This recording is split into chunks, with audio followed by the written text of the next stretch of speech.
Real Maharashtra 24 news, आम्ही दाखवतो सत्य. पुरावे दाखवा आम्हाला.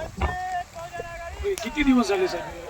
अनेक वर्षापासून चालू आहे, हे रस्त्याचं काम चालू आहे. त्यांनी अनेक आंदोलनं केली, पण आता वंचित बहुजन आघाडी रस्त्यावर उतरलेली आहे. दोंडेवा मोरे यांना न्याय दिल्याशिवाय इथून उठणार नाही.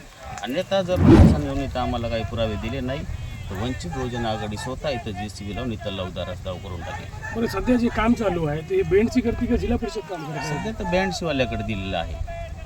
बँडशी करत आहे याचं काम, पण आम्ही कोर्टात गेलेले आहोत आणि आमची निवेदनं दिले आहेत. तात्पुरतं त्यांनी रस्ता चालू केला आहे. पुढचं काय?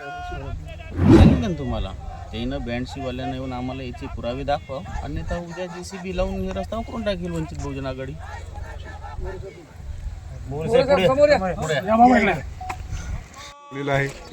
गेल्या अनेक वर्षापासून हा रस्त्याचा प्रश्न प्रलंबित पडलेला आहे.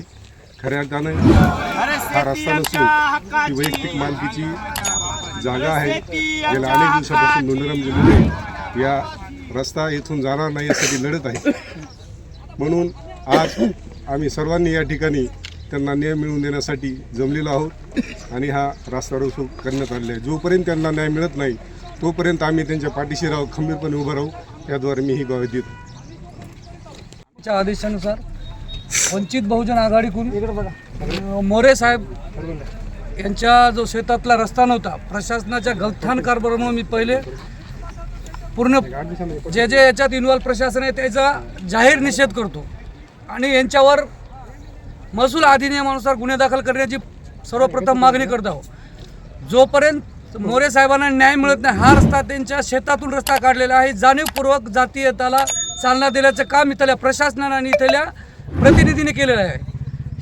हे रोड तात्काळ थांबवून त्यांना त्याची शेती वापस करायची, अन्यथा वंचित बहुजन आघाडी उद्रेक आंदोलन हे जिल्ह्यावर करण्यात येईल याची गंभीरपणे नोंद घ्यावी.